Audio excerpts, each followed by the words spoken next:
Información precisa, completa, veraz, objetiva e independiente. Directo a tu pantalla. Radio Caracas Radio presenta Voz de América. La Voz de América presenta Buenos días, América. Desde Washington, la actualidad informativa. Estados Unidos y Francia estrechan lazos con la visita del miércoles del presidente Emmanuel Macron a la Casa Blanca.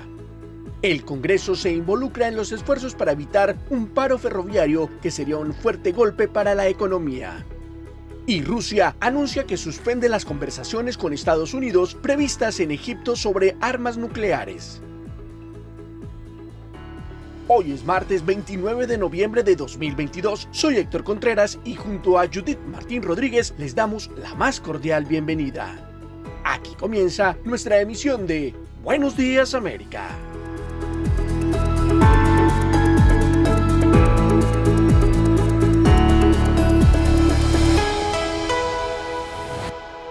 El presidente Joe Biden se prepara para recibir la que será su primera visita de Estado desde que tomó el cargo, una costumbre diplomática que había caído en el olvido a raíz de la pandemia del COVID-19 y regresa el miércoles con la presencia del mandatario francés Emmanuel Macron en la capital estadounidense.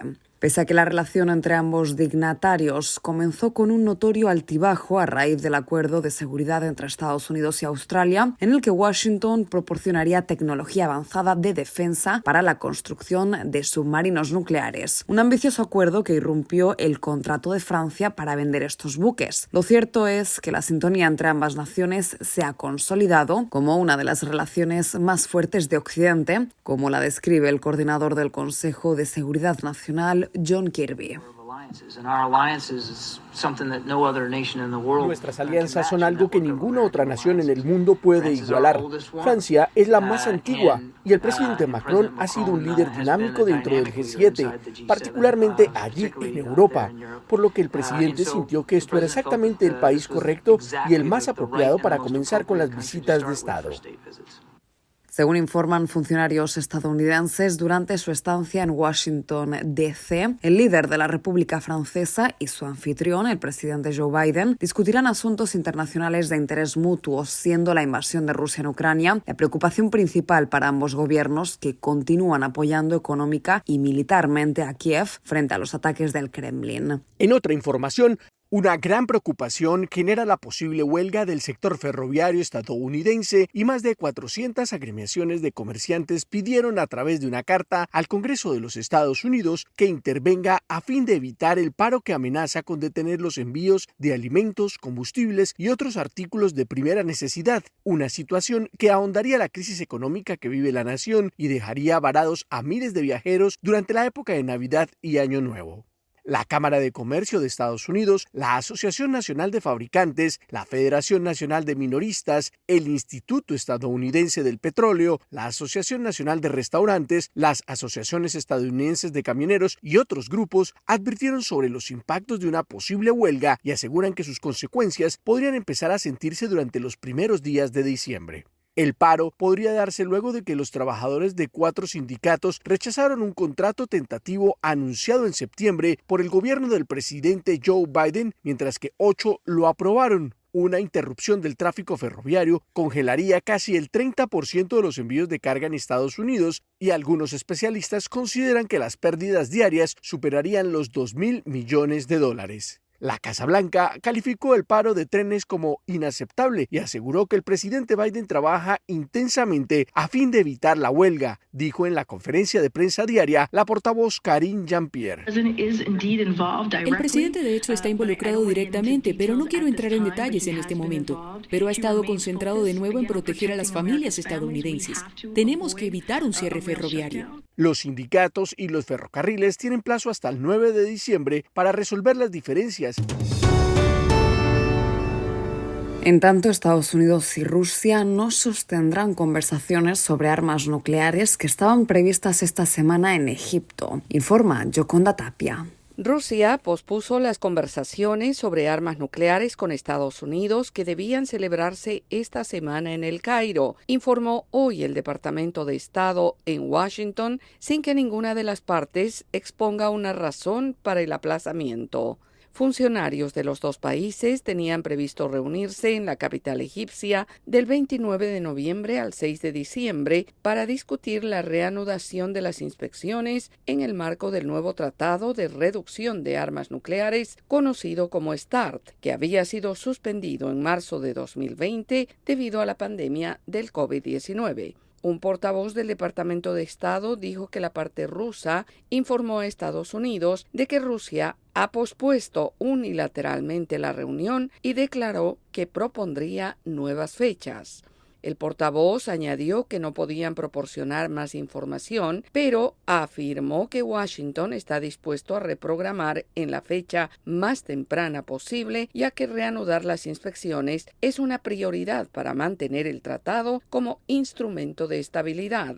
En respuesta a una pregunta sobre el tema, el Ministerio de Asuntos Exteriores ruso confirmó el aplazamiento de las conversaciones. El nuevo tratado START, que entró en vigor en 2011, limita la cantidad de ojivas nucleares estratégicas que pueden desplegar Estados Unidos y Rusia, y el despliegue de misiles y bombarderos terrestres y submarinos para entregarlas. Yoconda Tapia, Voz de América, Washington. En otra noticia, Estados Unidos reporta que las solicitudes por desempleo semanal pasaron de 17,000 a 240,000. Texas celebra una cifra récord de empleos. Laura Sepúlveda tiene este reporte. Por 12 meses consecutivos, Texas ha registrado un aumento en el número de empleos. Las 49.500 vacantes creadas en octubre representan un aumento del 5,4% en comparación con el mismo mes del año pasado. El gobernador republicano Greg Abbott sostiene que 14 millones de personas en este estado integran la fuerza laboral. Estamos hablando de servicios profesionales y técnicos. Ese es un sector en el que las personas realmente pueden trabajar desde la casa. La posibilidad de trabajar desde casa es positiva para el crecimiento del empleo y para que nos adaptemos a una nueva economía. El profesor de economía Jim Lee destaca que Texas es un destino deseado para los negocios. Migrantes domésticos, estadounidenses que vienen de otros estados, especialmente de California.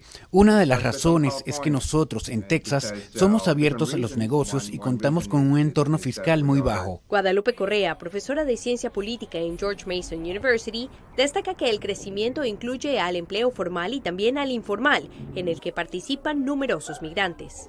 Los migrantes llegan a consumir, llegan a trabajar. Los migrantes están aquí es porque hay trabajos. Entonces, siguen incorporándose al mercado laboral. Obviamente hay xenofobia, hay racismo, hay malos tratos a estos migrantes, pero ellos siguen aportando a los Estados Unidos, al estado de Texas. Según el Departamento del Trabajo, la tasa de desempleo aumentó en 24 estados en el país durante el último mes. California, con 695,000 nuevos empleos, seguido de Texas y la Florida, fueron estados que por el contrario lideraron la creación de nuevas oportunidades. Laura Sepúlveda, Voz de América, Austin, Texas. Están escuchando Buenos Días, América. La licencia otorgada a la empresa Chevron para ampliar operaciones en Venezuela podría impactar positivamente en el sector hidrocarburos, pero mucho dependerá de los avances en acuerdos políticos. Carolina Alcalde tiene los detalles. Luego de que el gobierno del presidente Nicolás Maduro y la plataforma unitaria de la oposición firmaron un acuerdo que anticipa la creación de un fondo para la atención social con recursos congelados en el exterior para atender las necesidades más urgentes en Venezuela, el Departamento del Tesoro de Estados Unidos emitió una licencia que autoriza a la petrolera estadounidense Chevron producir y extraer petróleo venezolano y exportarlo a Estados Unidos. Sin embargo, la licencia presenta restricciones, como la no autorización del pago de impuestos, regalías y dividendos al gobierno venezolano. En ese sentido, a juicio del expresidente de Petróleos de Venezuela, Humberto Calderón Berti, el tema de la licencia no debe magnificarse. Sin embargo, y consultado por La Voz de América, el economista y exministro de Industrias Básicas y Minería, Víctor Álvarez, resalta que Chevron tiene una capacidad instalada que no ha podido aprovechar debido a las sanciones. Chevron resistió y logró gestionar licencias para mantener al día las labores de mantenimiento y preservar esa capacidad que, una vez puesta en marcha, puede sumar a los 110,000 barriles actuales al menos 125,000 barriles de petróleo más diariamente. Álvarez añade que el impacto sobre los precios del petróleo y gas consecuencia de la invasión de Rusia a Ucrania ocasiona que las reservas petroleras y gasíferas de Venezuela adquieran una creciente importancia. Al otorgarse la licencia a Chevron, es de esperar que el gobierno de Estados Unidos también otorgue licencias similares a otras empresas petroleras que operan en el país, tales como Repsol y Eni. En tanto, para el economista Francisco Monaldi es necesario mantener cautela respecto al análisis de los efectos de la licencia a Chevron, pues existen múltiples interpretaciones de cómo se va a ejecutar e insistió en que implica una flexibilización gradual. Carolina Alcalde, Voz de América, Caracas. En otra noticia, el gobierno de Ecuador reacciona ante el aumento de la inseguridad y la amenaza de bandas de delincuencia organizada que invaden hospitales para victimar a sus rivales. Giselle Jacome informa. La delincuencia organizada traspasa los límites en Ecuador cada vez y avanza para demostrarle al Estado y a la sociedad civil que sus armas son las que se imponen. A menos de 2 semanas de haber lanzado disparos contra un hospital en la ciudad del puerto de Guayaquil, ahora 7 miembros de una banda ingresaron al hospital Napoleón Dávila en la costanera ciudad de Chone, provincia de Manabí, y tomó rehenes en su intención de asesinar a un joven que ya había sido herido en una balacera anterior y estaba ingresado en ese centro de salud. La policía logró neutralizarlos, pero los momentos que vivieron los rehenes fueron de terror. Homero Andrade, trabajador del hospital, es uno de ellos y relata. Todos los servidores públicos aquí no tenemos nosotros una seguridad. El ministro del Interior, Juan Zapata, mencionó que fueron detenidos 7 delincuentes y que se había incautado armas, entre ellas ametralladoras. Señaló que hay 113 detenidos desde el estado de excepción que se declaró el 1 de noviembre en 2 de las provincias más violentas, Guayas y Esmeraldas. Pero el problema ahora está en otra provincia, Manabí, y el funcionario informa sobre los operativos. A través de allanamientos se logra desarticular y dar un golpe también a una banda que actúa en el territorio de Manabí responsable de sicariatos, de extorsiones. El gobierno trabaja en varios frentes y uno de ellos tiene que ver con la incorporación de 1.300 guías penitenciarios al sistema de seguridad de las cárceles. Giselle Jacome, Voz de América, Quito. Están escuchando Buenos Días América. Autoridades salvadoreñas preparan albergues para acoger a posibles desplazados por el incremento de erupción del volcán Chaparrastique en el oriente del país. Neri Mabel Reyes tiene el reporte.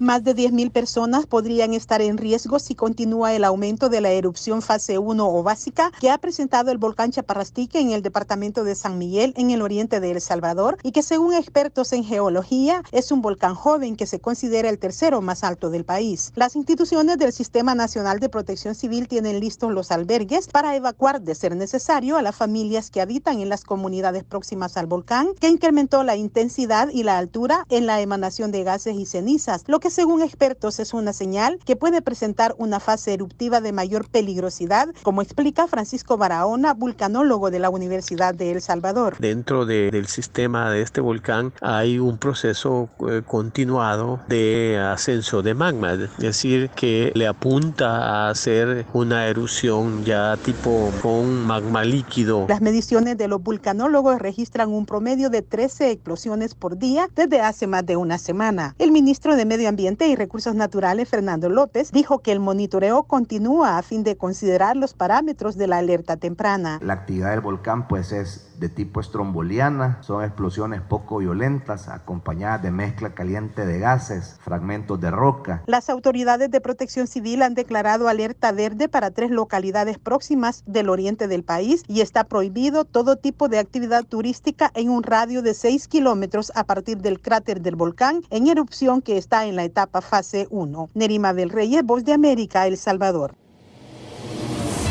Y ahora, en Buenos Días América, nos vamos a la sala de redacción de La Voz de América.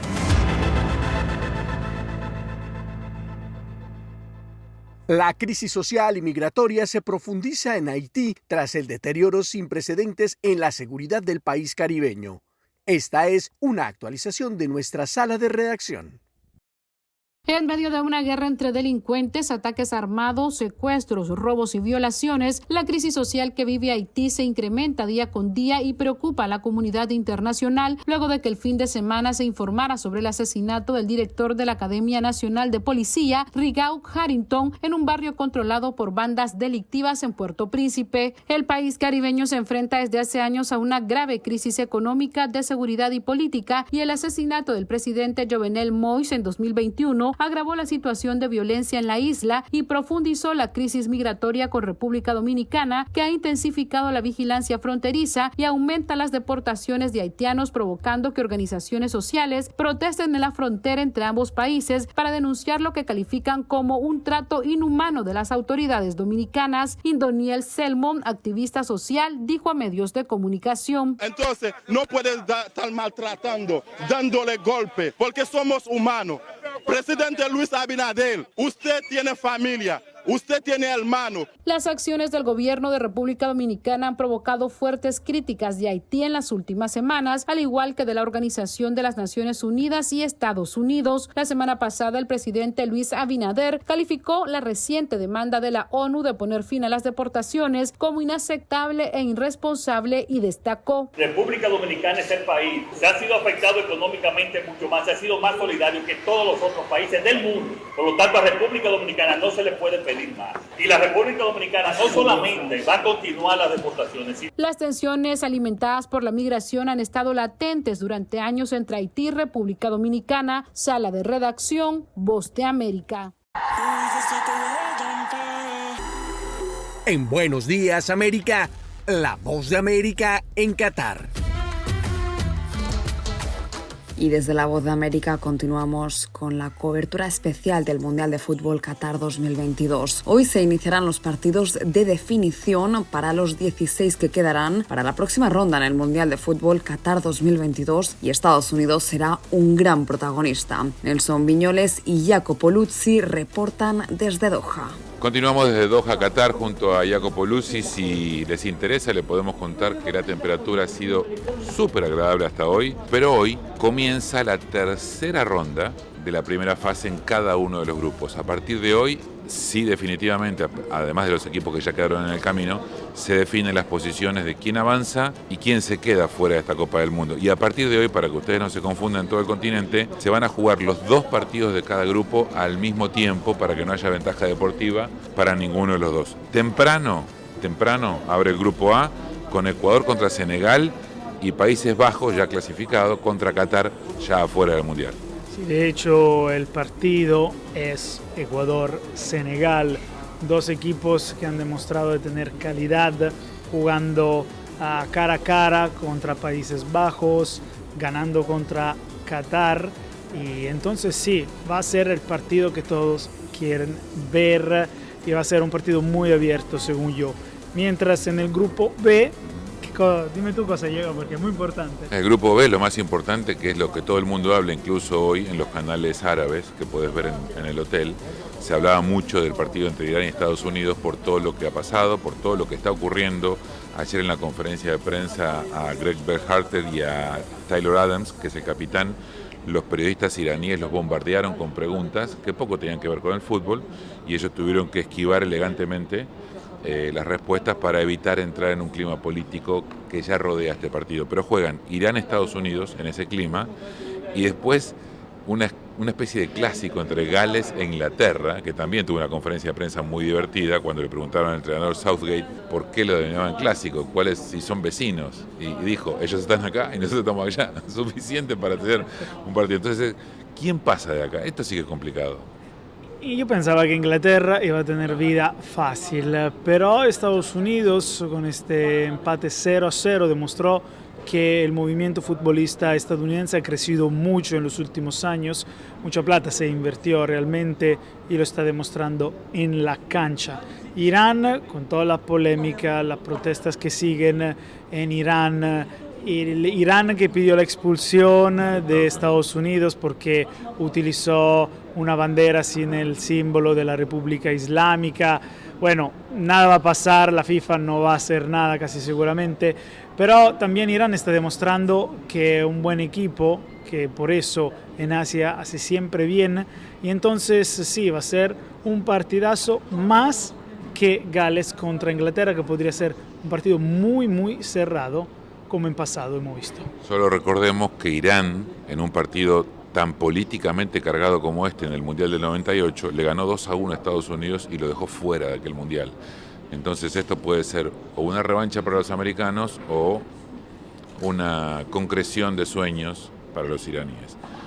Recuerden, hay 2 partidos en primer turno a la misma hora y hay 2 partidos en segundo turno a la misma hora. Así que habrá que conseguir una pantalla y una pantalla extra para poder verlo. Y que se hace intencionalmente para que todos jueguen al mismo tiempo y nadie pueda hacer cálculos. O sea, jugando al mismo tiempo, nadie sabe el resultado del otro partido antes, como pasaba ahora, que quizá alguien jugaba a la 1 y uno jugaba a las 18 y sabía ya el resultado y podía quizá jugar para un empate. Ahora, de este grupo. Es Jacopo Luzzi, soy Nelson Viñoles para La Voz de América, enviados especiales a Qatar.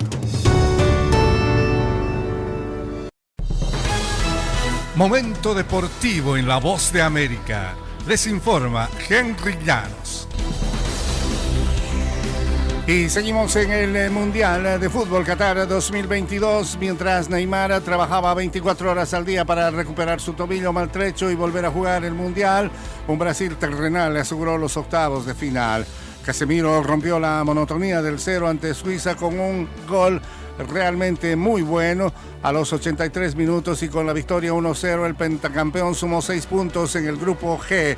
A falta de una fecha, Brasil quedó entre los mejores 16 del certamen, objetivo que ha conseguido en los últimos 10 mundiales. Suiza con 3 puntos y Camerún y Serbia ambos con una unidad. Tras empatar 3-3 más temprano, definirán su suerte en la última jornada. El resultado amplió la racha invicta de Brasil en la fase de grupos a 17 partidos con 14 victorias y 3 empates. Solo ha perdido uno de sus últimos 29 duelos de fase de grupos contra Noruega en 1998 en Francia. Y Uruguay tuvo una mezquina salida en la Copa del Mundo y la pagó muy caro, replegándose más de la cuenta, cediendo la pelota al rival y optando por el pelotazo largo durante buena parte del partido. La selección celeste cayó 2-0 ante una Portugal más atrevida y ofensiva, comprometiendo su pase a los octavos de final en Qatar. Su central, José María Jiménez, no lo pudo resumir mejor. Pasó lo mismo que el partido pasado, no salimos a ganar. Se refirió al desabrido empate sin goles del estreno ante Corea del Sur, en el que no fue sino en el tramo final, en el que el equipo del técnico Diego Alonso se volcó desesperado a buscar el arco contrario. Tenemos un potencial tremendo y en el segundo tiempo es cuando la selección quiere aparecer, dijo. Henry Llanos, Voz de América, Washington.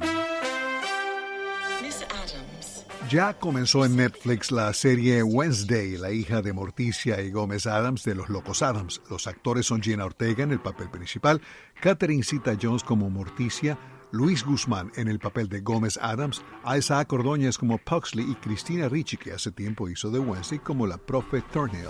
La serie consta de 8 episodios, los primeros 4 están dirigidos por Tim Burton. La película Encanto está cumpliendo su primer aniversario. Las canciones de su banda sonora fueron escritas por Lin-Manuel Miranda. En 2022, La Casa Madrigal ganó un premio de la Academia a Mejor Película Animada. Jennifer López anunció un nuevo álbum en el que la cantante y actriz continúa contando su historia de hace 20 años con This Is Me Then. This Is Me Now llegará el próximo año. El álbum inicial, que incluye los temas Jenny from the Block y All I Have, se inspiró en la relación que López tuvo con el actor Ben Affleck en aquel momento. El nuevo álbum contiene 13 títulos, incluido uno llamado Querido Ben Parte 2. Dick Van Dyke, leyenda de comedias y musicales del cine y la televisión estadounidense, cumple 97 años en diciembre. Dick Van Dyke, que todavía baila y canta, atribuye su longevidad a una buena dieta y a la actividad física. El actor y comediante fue pareja protagónica de la actriz británica Julie Andrews en el clásico de Disney, Mary Poppins. Aquí en Estados Unidos no es Navidad sin las vidrieras de locales como Macy's y Saks. Ya Saks inauguró las suyas invitando a Elton John hace unos días a dar inicio a las festividades navideñas de su tienda principal ubicada en la Quinta Avenida de Nueva York, y a beneficio de la Fundación del Artista contra el SIDA. Saks donó $1 millón a la fundación. Por cierto que en estos días Elton John reeditó un viejo disco de música de Navidad cuya existencia desconocíamos y que fue publicado inicialmente en los Países Bajos. La agrupación Los Backstreet Boys siguen sonando y ahora tienen un nuevo disco de Navidad. Lo escucharemos esta semana. En el fin de semana falleció Irene Cara, actriz y cantautora ganadora de premios Oscar, mejor conocida por su música en las películas Flashdance y Fame. La artista murió en su residencia en el estado de Florida a los 63 años. Irene Cara comenzó en concursos de televisión cuando tenía apenas 6 años. En 1980 fue seleccionada para interpretar a Coco Hernández en la película musical Fame sobre un grupo de estudiantes de secundaria en Nueva York. En 1983 coescribió y cantó la canción principal de la película Flashdance, por el que obtuvo el Oscar a Mejor Canción Original. Alejandro Escalona, Voz de América.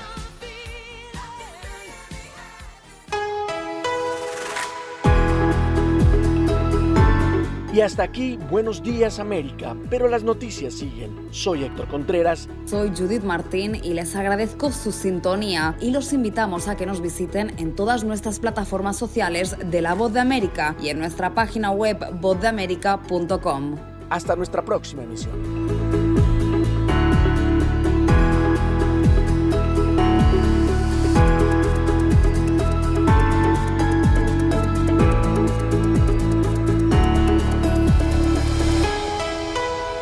Información precisa, completa, veraz, objetiva e independiente. Directo a tu pantalla. Voz de América en RCR 750.